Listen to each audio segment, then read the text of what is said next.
On a serene night illuminated by a full moon, a group of warriors raised their spears skyward. Their leader, positioned at the forefront of the army, commanded his comrades to eliminate the demon ahead. Without hesitation, they mounted their horses and charged forward. Opposing them stood a boy with striking white hair and multiple eyes on his back resembling wings. He charged headlong at the knights, swiftly reaching their leader, whose shock turned to immediate orders for an attack. The boy unleashed a black energy that tore the leader apart in an instant. His rampage continued as he struck down countless warriors, his hands shrouded in dark power. It seemed effortless as he decimated the army. Exhausted, the leader, Nox, finally dropped to one knee, revealing 3 demonic eyes on his back. The boy, marked by his white hair and a sorrowful expression, gripped his sword tightly, struggling to stand and rejoin the fight. As he rose, he caught sight of a figure nearby, a person clad in gray armor who seemed to recognize him. A red-haired girl remarked that it made no sense for the boy to have chosen this path. She accused him of betraying his group and questioned why he'd side with evil. She named him Nox von Ranharber. At her words, the boy froze, repeating betrayal, quietly, deep in thought. With a faint smile, he acknowledged she could see it that way but insisted he was not the first to betray. It was his friend and comrades who had turned on him. The girl dismissed this as a lie and demanded to know what he meant by such claims and his strange behavior. Yet the boy kept smiling and said he had been forced into this. The scene shifts back in time. A notification pops up showing someone completed the first part of a game called Inner Lunatic. Watching this was a boy in a cluttered room, thrilled to have earned rare items and achievements. He muttered that he might not be able to play the game next month. 2 years earlier, an ultrasound of his brain was shown. A doctor advised the patient, Yen, to stay calm and listen carefully. Our protagonist's devastated face revealed he had just received terrible news. Later, at the hospital, the boy clutched a paper with a heavy heart. The doctor explained to Yuchan that after reviewing his records, no cure was available. Only painkillers could ease his suffering. Suddenly, a box of medicines slipped from a shelf, and Yuchan, seated at his computer, reflected on how 2 years had passed since that diagnosis. He glanced at a pile of trash near his dresser, coughed violently, and noticed blood staining his hand. Resigned, he whispered that death seemed imminent. He picked up his phone, scrolling through messages, realizing he had no one to call. Alone, he felt abandoned and unable to enjoy life.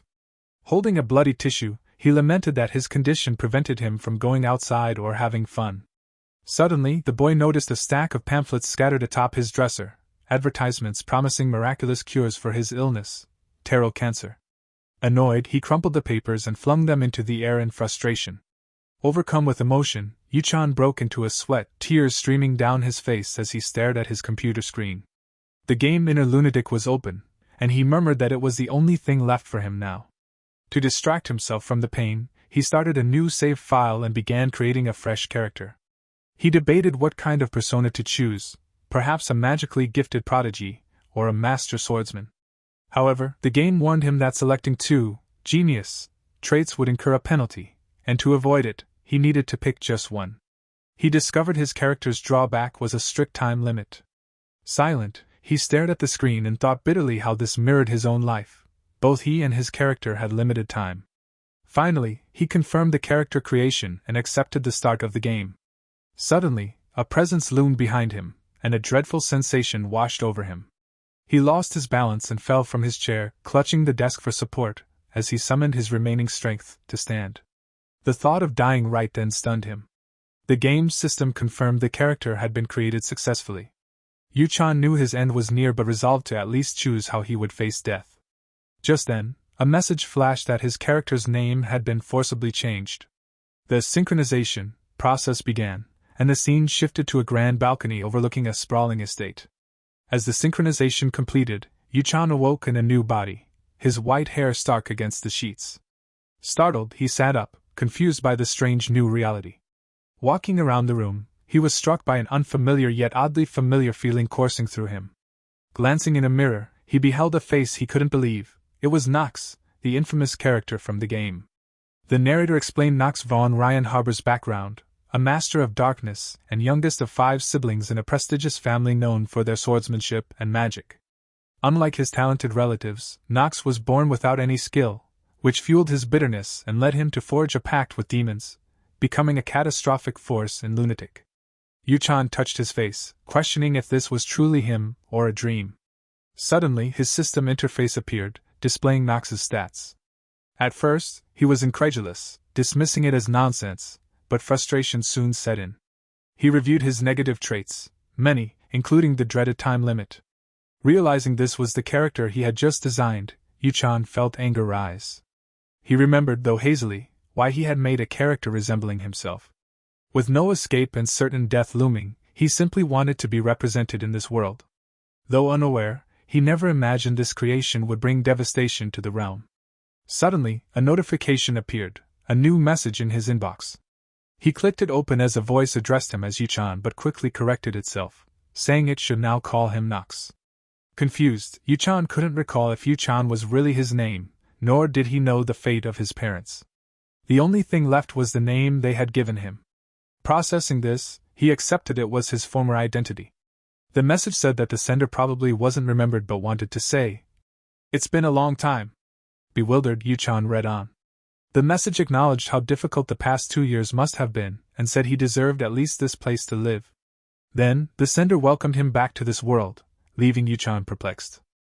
Our protagonist found himself lost in thought, struggling to grasp the reality that he was no longer in his own world, that this strange new place had become his true existence. The mysterious figure behind the system responded, admitting there were limits to what they could reveal about his identity, but assuring they wanted to assist him as much as possible. Despite this, Yuchan remained confused, unable to determine who this helper really was. The system instructed the young man to enroll in Eldine Academy, to grow stronger there, and to follow the main storyline of Inner Lunatic as closely as he could. Only then would the full truth come to light. Hearing this, Yuchan felt a wave of fear. He banged his head in frustration, realizing that being born as the game's final boss meant he was destined to follow a path leading to his own demise. Yet, even if this world was now his reality, he refused to give up on recovering his lost memories. Resolute, he vowed to follow the main storyline no matter the cost, determined to discover his purpose and survive against all odds. He admitted to himself that, if necessary, he was prepared to become a true villain by his own definition. Reflecting on his old life, he realized not much had changed. 2 years prior to losing his memories, he was already terminally ill, and every passing moment brought him closer to death. He had wasted those years living in fear. The only difference now was the setting, one he understood well. Finally, Yuchan asked the system for the current date. It was February 4, 1812.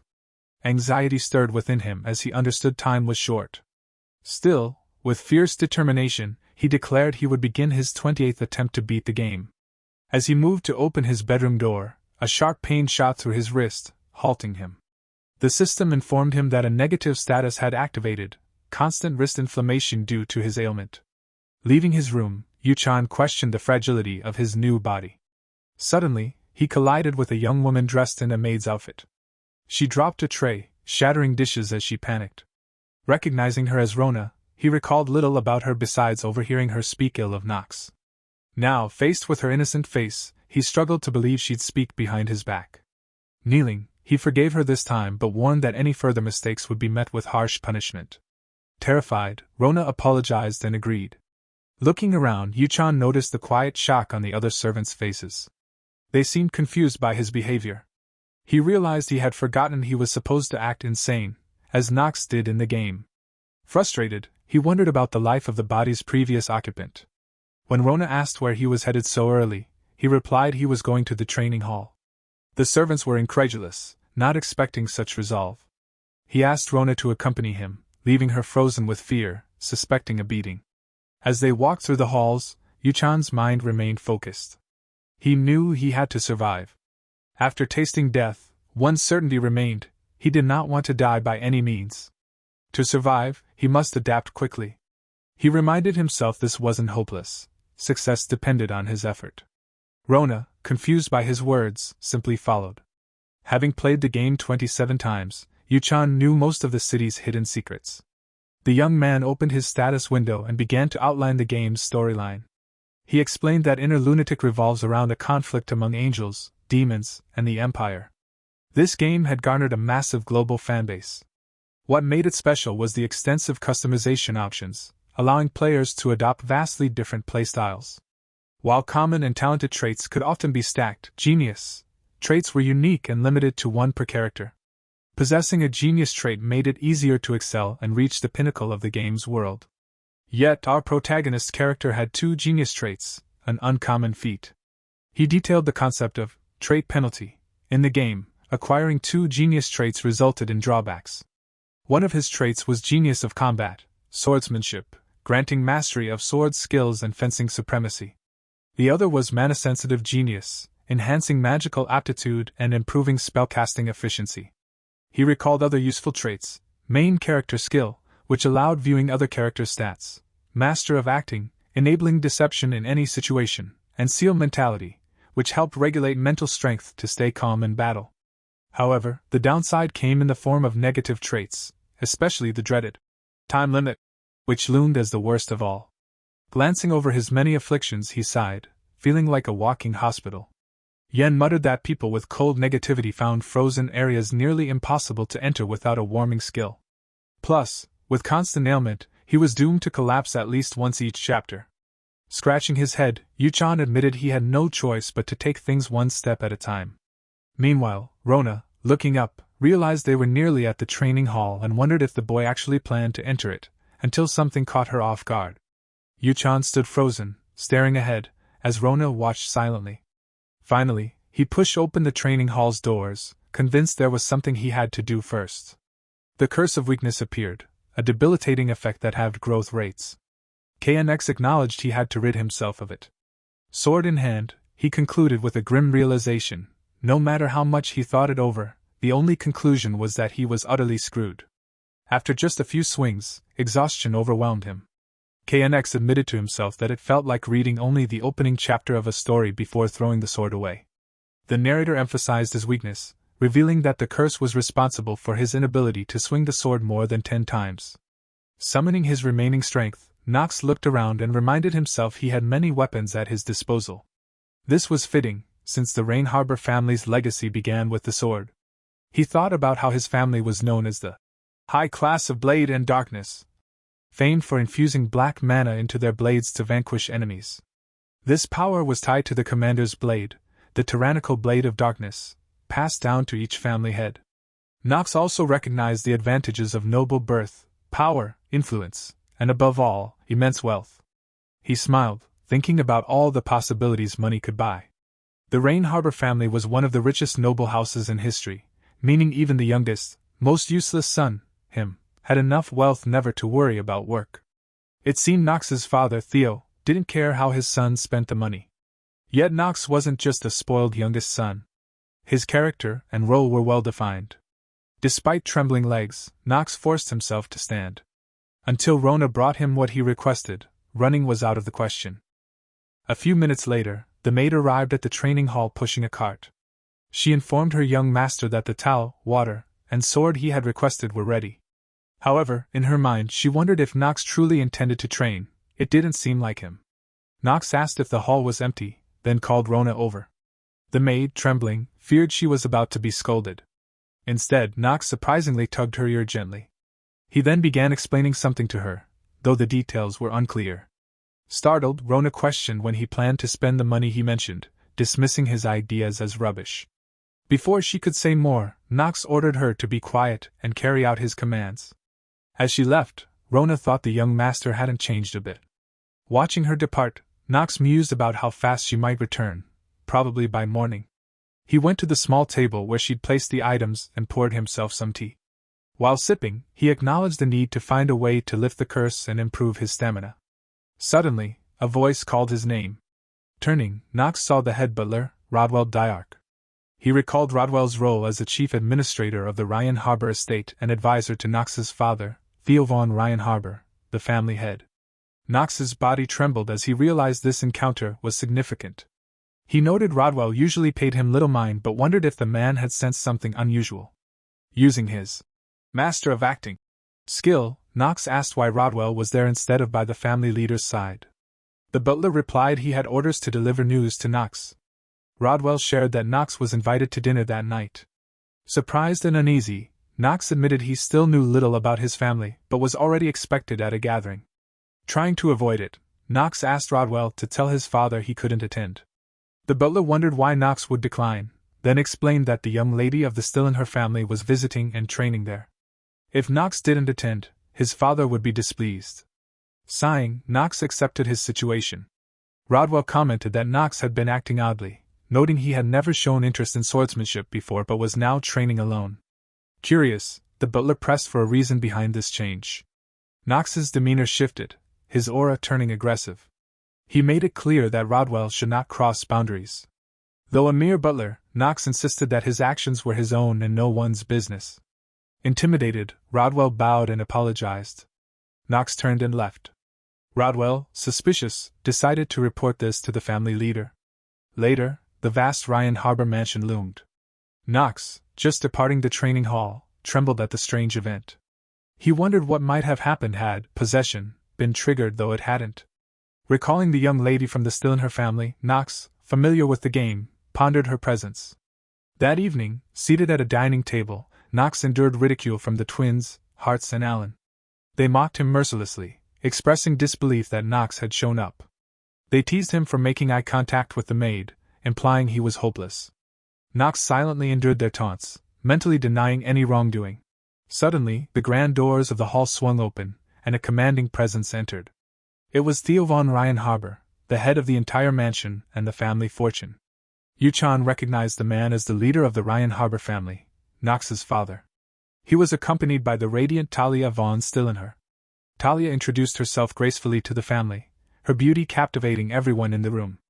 Theo von announced that Talia had requested to train at their estate, so she would be staying in their territory for some time. He then asked all his children to welcome her warmly. Knox regarded Talia silently, recognizing her as the game's heroine, destined to oppose Knox, the future villain. Eventually, she would drive her sword into his chest. The family leader expressed surprise that Knox had actually appeared. A tense atmosphere filled the room as Knox and Talia exchanged glances before moving to the dining area. The family ate together in apparent calm, while Knox endured the persistent teasing from his two brothers. One twin called out to their father, declaring it was time to decide who would be the next to attend Eldon Academy. Theo agreed, noting the moment had come to make that choice. Yu-chan internally explained that Eldon Academy was the most important institution in Inner Lunatic. Students there faced countless challenges and battled demons, forming the core of the game's main story. He realized he had to gain admission and gather allies while adhering mostly to the original plot. Theo continued, explaining that only 3 members from each noble family could attend the academy to limit noble influence. Since the first 2 spots were taken by Knox's elder brothers, only one remained. Knox knew he needed to secure that final spot at any cost, as per the system's instructions. Theo revealed he would honor family tradition by deciding the candidate through a duel among the brothers. Knox was surprised to be the first to react, prompting a mixture of astonishment and amusement from Theo. The duel was scheduled for 1 month later in the training hall. One twin sneered, telling Knox to stay quiet to avoid embarrassment. The other mocked him further, declaring a weak failure like Knox had no chance. Talia appeared visibly disturbed by their cruelty. Confidently sipping his wine, Knox calmly retorted that his brother's claims were only valid after a win. One twin, irritated, challenged Knox's belief that he could overcome such strong opponents. Yu-chan reminded himself that this duel was another hurdle he had to clear to secure the academy ticket. Annoyed, he prepared to respond to their insults. With pride, Knox declared he would be the one to enter Eldon Academy. Theo was stunned by his youngest son's boldness. The twins exploded in anger. Impressed, Talia commented on Knox's surprising confidence. Knox, however, felt uneasy, realizing he had caught the attention of someone he'd rather avoid. Later, in the family's main hall, Theo and Rodwell reviewed reports. Rodwell opined that something was indeed different about Knox. Theo, recalling recent events, admitted he would have doubted it if he hadn't witnessed it himself. He pondered whether Knox might have been possessed by a demon but ultimately decided his son had simply drawn his attention, and instructed Rodwell to keep watch. Meanwhile, Knox ran laps in the training hall, surrounded by whispering maids who were baffled by his singular focus on running. Despite exhaustion, Knox pushed forward, while Yu-chan wondered why he could still hear their voices. Shortly after, the boy notices his stamina stat rise by a mere 0.1. Frustrated, Knox mentally scolds himself. His stamina was still pitifully low, which explained why he was running so hard. He recalls that to unlock the genius of combat, swordsmanship trait, his stamina must exceed 4. Anyone else, without the curse he suffered, would have reached that threshold ages ago. But the weakness curse slashed his growth rate in half, and despite a month of training, he'd only gained 1.9 stamina points. Nox explains the curse's effects. It halves his growth rate, and combined with the time limit trait, which also halves his growth, the effort required to improve is quadrupled. Even then, the maximum stamina he could ever reach was capped at 15, though he decided not to stress about that for now. Later, Rona appeared again, pushing a cart and announcing she'd brought all the supplies Nox requested. He was pleased she'd come faster than expected, confident this would finally help him progress. On the cart were strange and rare ingredients. Nox, feeling optimistic, believed his knowledge could solve the problems ahead. Inside the training room, Rona questioned her master's choice of items, noting the poison was dangerous and that the scroll was the only clearly useful item. Nox simply replied that the poison's difficulty lay in the fact that no one truly understood how to wield it properly. Without hesitation, Nox grabbed a vial and drank the poison, leaving Rona horrified. He soon felt the lethal effects, but the system notified him that his health had multiplied by 15, even as a death countdown began. Rona panicked and wanted to call the head butler, but Nox stopped her. He then consumed another odd item, the golem core, deepening her terror. The system warned that Nox would begin to petrify slowly, but a hidden mechanism activated when the three-headed Gorgon's poison interacted with the golem core. Nox realized his plan was working. Originally, the golem core was used to petrify people, boosting their defense or creating artificial golems. But combined with the Gorgon's poison, it triggered a reaction that eliminated his curse of weakness. Thrilled by the success, Nox pressed forward despite Rona's fear. Suddenly, he started removing his shirt, shocking the maid into covering her eyes in embarrassment. He reached for another vial she had brought. Pouring the dew of the Fairy of Remembrance over his body, Nox felt the petrification from the golem core dissipate. This dew reacted with the core, activating a hidden mechanism that granted him the blessing of evolution trait temporarily. Overjoyed, Nox noted only one step remained. He grabbed the scroll and used it, doubling his stamina growth rate. In his mind, Yuchan realized the curse was lifted, and the blessing of evolution was offsetting the time limit's effects. With the scroll, his growth rate now surpassed that of most people, allowing his stamina to improve much faster. Rona, terrified her young master might die, embraced him with tears. She confessed his actions, undressing suddenly and drinking poison, had made her fear for his sanity. But Nox only asked for a towel, ignoring her worries. Still worried, Rona continued to cry, but Nox thought maybe he could be gentler with her now that the curse was broken. He assured her he was fine, though Rona remained uncertain, asking if he was sure he didn't want to summon the head butler after all. The boy gave a faint smile and assured Rona that he was perfectly fine. Curious, she asked what his next move would be. Calmly, he replied that he planned to run as much as possible. Later, the morning sun bathed the Rain Harbor estate in a warm glow. As usual, Nox kept up his relentless running to boost his stamina, with Rona faithfully following behind, towel in hand to dry his sweat. Unbeknownst to them, someone was quietly observing from afar. It was Talia, who found it hard to believe that someone as weak as Nox would dare challenge his brothers to a duel. Her maid, Emma, scolded her for looking down on the youngest Rain Harbor, calling it disrespectful. Talia, however, brushed off the warning, annoyed by the interruption. She remarked that Nox didn't even know how to properly wield a sword and was merely running around all day. Despite offers from other Rain Harbor knights to train him, he had declined every one. Talia confidently predicted that in a month, Nox would be soundly defeated and that would be the end of his challenge. Yet, despite her certainty, an uneasy feeling gnawed at her. Something about the situation unsettled her, prompting her to take matters into her own hands. Ignoring Emma's attempts to stop her, she headed straight for the training grounds. There, Nox was taking a break after his exhausting run when Talia approached and introduced herself. He was puzzled, wondering why she had come to speak with him, recalling that he'd heard her name before. Talia was surprised by his cold demeanor, and assumed he must have been too stunned by her beauty to respond warmly. She explained that she had a question: could he really defeat his brothers? After all, merely running didn't seem like a strategy that would bring victory. Confident in herself, she offered to help him. But Nox bluntly refused, telling her he wasn't interested and that she should leave. Talia was taken aback by his boldness, feeling insulted that he dismissed her offer. Watching the exchange, Rona thought to herself that if Nox spoke to everyone that way, he wouldn't be popular with girls. Enraged, Talia stormed off, bumping into Nox in frustration.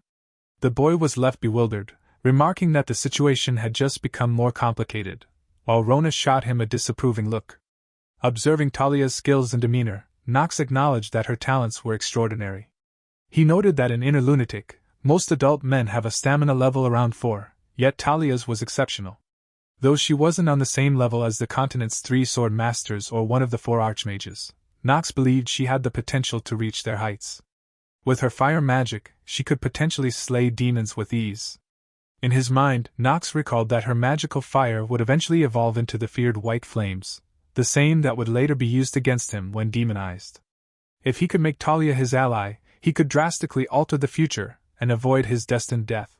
Still, he understood it wouldn't be easy to get along with the person fated to kill him. A month passed, and sunlight streamed through the windows of the Rain Harbor mansion. Talia walked slowly through the hallways, deep in thought. She remembered how quickly the warriors had praised her talent, but strangely, the compliments made her uncomfortable. Memories of a past defeat to her sister resurfaced, filling her with anger and doubt. She questioned whether she could truly become a knight. The narrator reminded that a true knight must never be driven by greed, must exercise restraint, sacrifice for the greater good, and uphold justice above all. Talia wondered if Nox, who'd only been running and lacked sword skills, could truly defeat his seasoned brothers.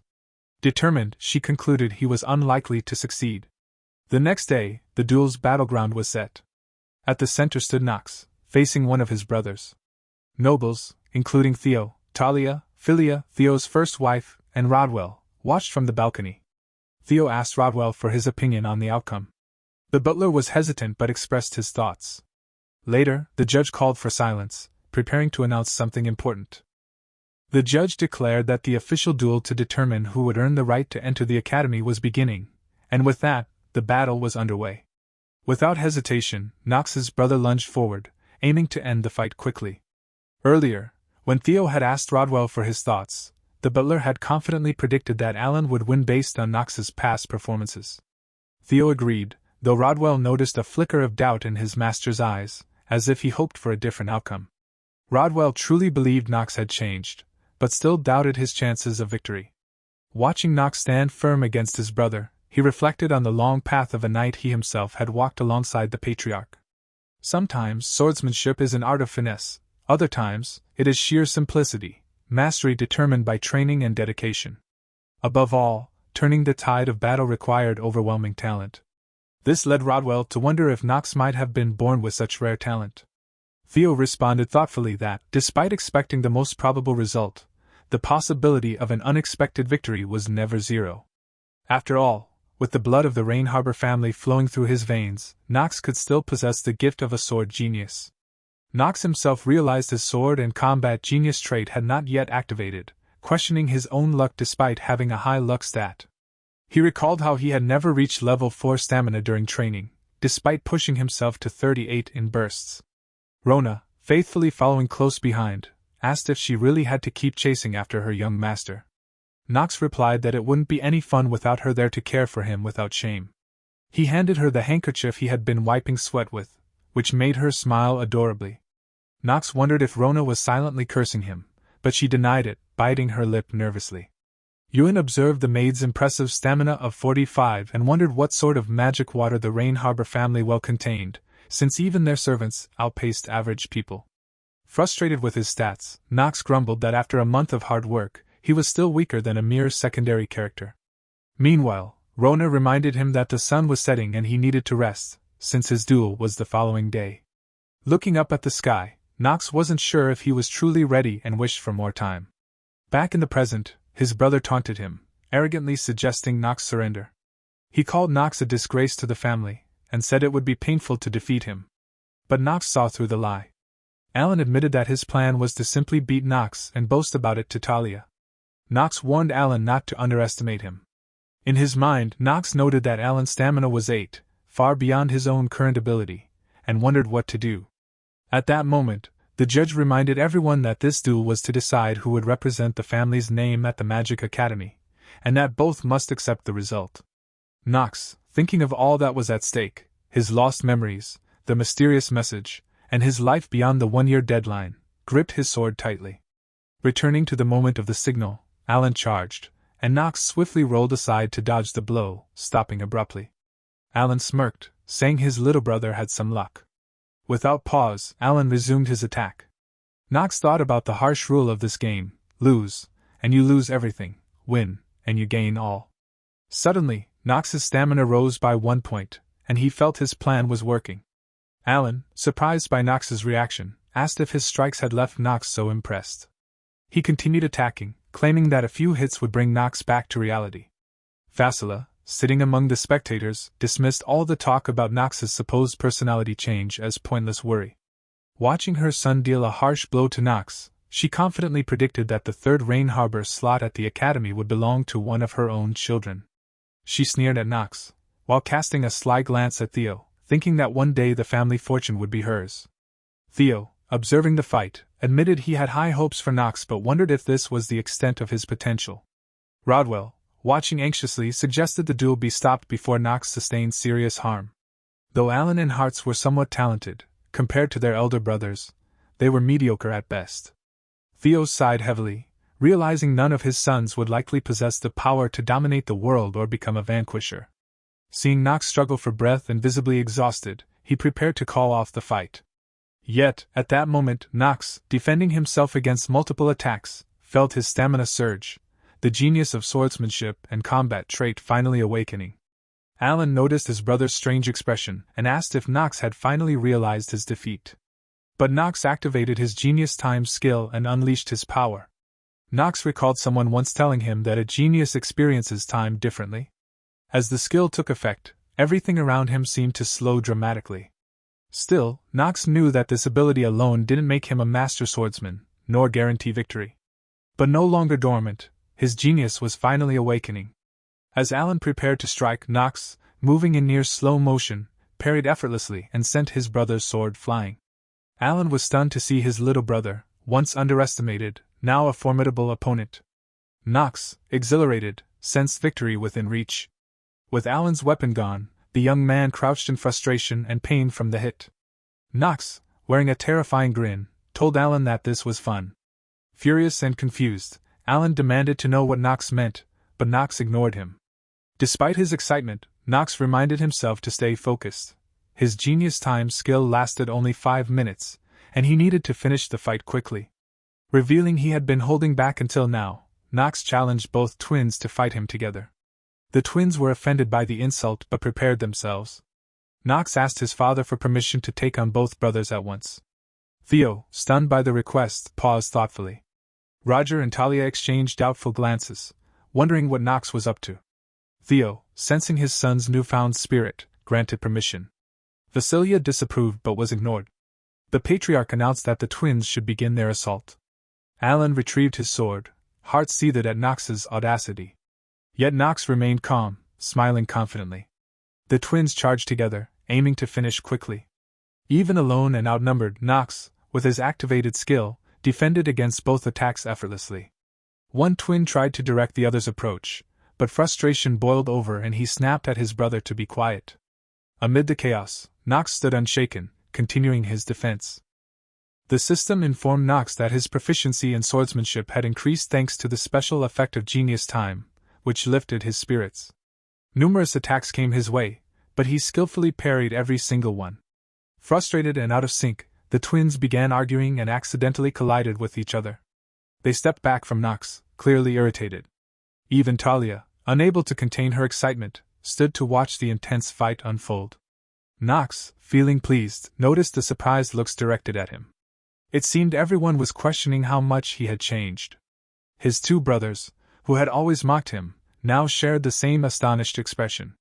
The twins exchanged glances, as if plotting a new strategy, but Nox interrupted them. He reminded them that he had already warned them not to become distracted during a battle and immediately advanced. In a flash, he struck both brothers as he passed between them without hesitation. He pressed the attack relentlessly, pushing Alan and Hartz back and cornering them with precise strikes. Despite the high stakes, Nox found joy simply wielding his sword. Determined, he continued his offensive to end the duel swiftly. Rel, Talia, and Theo watched in awe as Nox fought two opponents simultaneously, and prevailed. One of the twins, overwhelmed, muttered that such a feat should be impossible, before collapsing to the ground. Nox's relentless assault left the twins practically defeated and trapped.